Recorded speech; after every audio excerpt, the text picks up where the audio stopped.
What's going on, you guys? Petplatypus here, and it's time to talk about the 7 Deadly Sins, chapters 161 and 162.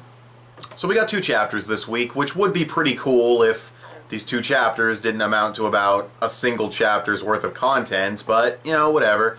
But yeah, that really is the case this week. It's very... You just read these 2 chapters and you kind of think to yourself, at least I thought to myself, this probably could have been 1 extended chapter, but whatever, we got 2. Not going to complain about getting 2 chapters. At least we didn't have to wait week after week for this. So the tournament's going to get started. They got all the competitors. Gowther shows up at the last second. We see that Escanor is there. So all the Sins, except for Merlin, are present, which is really cool and really refreshing. I did not know that was going to be the case. At the end of that last chapter, I didn't see them standing there, so I just kind of assumed, oh, maybe they're not there yet, or maybe they're still cut off because, oh, we can't see all the Sins together yet.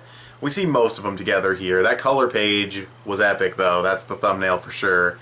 But yeah, Escanor's there. Gowther reunites with him. They kind of introduce him. There's some talking going on, some comedy. Everyone's kind of like regrouping. They hear the name Delor. Well, specifically Diane and Matrona hear the name Delor, and they're like, what the fuck? And then we get the reveal that the one with the squid around him, it's a him, I guess. That's dumb. I don't know why. That's such a huge annoyance for me in like anime and manga when a male character looks 100% female. Togashi did this a lot.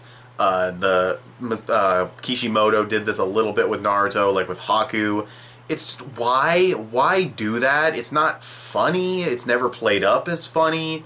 It's just kind of like, I'm just going to make this guy look 100% like a female, and I just think that's really stupid. I don't know why it bothers me so much. It's just a huge pet peeve of mine, but anyways, whatever. It's a guy, and it's the original Fairy King with these huge butterfly wings and shit, and, you know, of course, King is understandably kind of freaked out.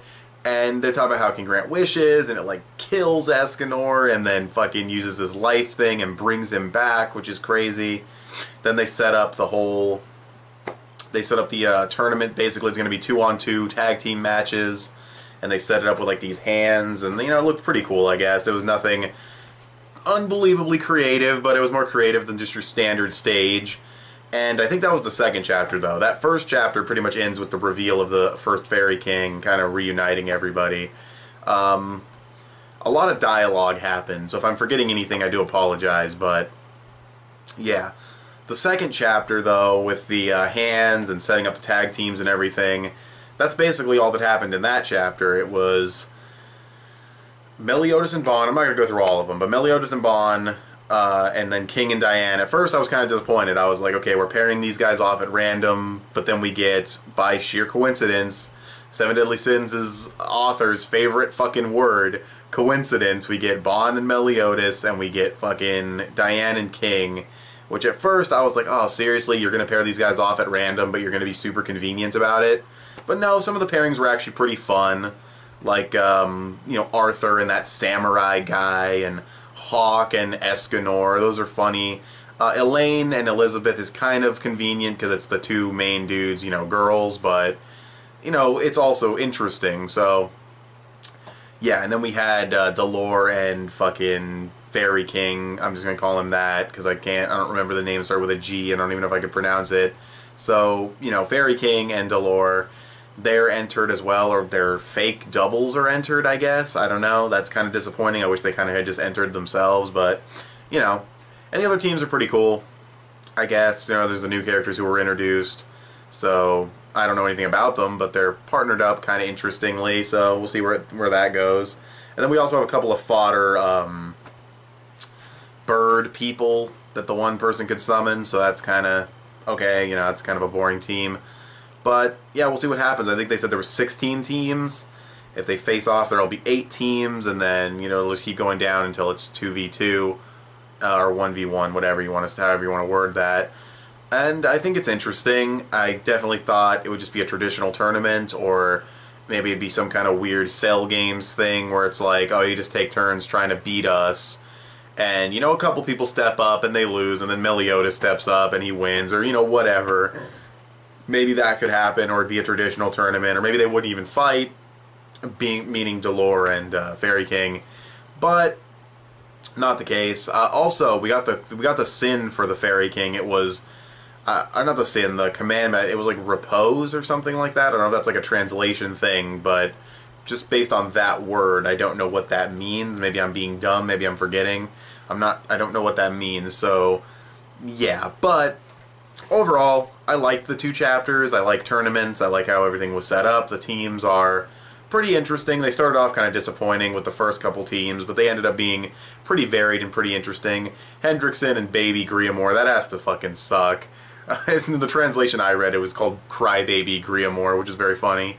But yeah, not much else to say. It was a couple of good chapters of 7 Deadly Sins, but they were scarce on content.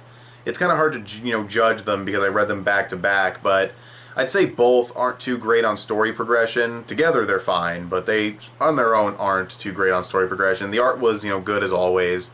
Some parts a little bit messy, can't quite tell what's going on, but for the most part it's fine, and it's not like I'm totally confused on what's happening. I just kind of have to take a couple second looks at it, or I guess a second and third look at it to, really see where everyone is and what's going on. And yeah, like I said, it's almost not worth mentioning. It's not too bad. It's just, it's a review, so I gotta say. And then, yeah, art, fine. Pace of the chapter is pretty good. Not a lot of story progression for them separately. So I'd probably give the first one, again, it's kind of hard to judge them separately, but the first one, reuniting everybody, putting all the sins in one spot, except for Merlin, it's pretty cool.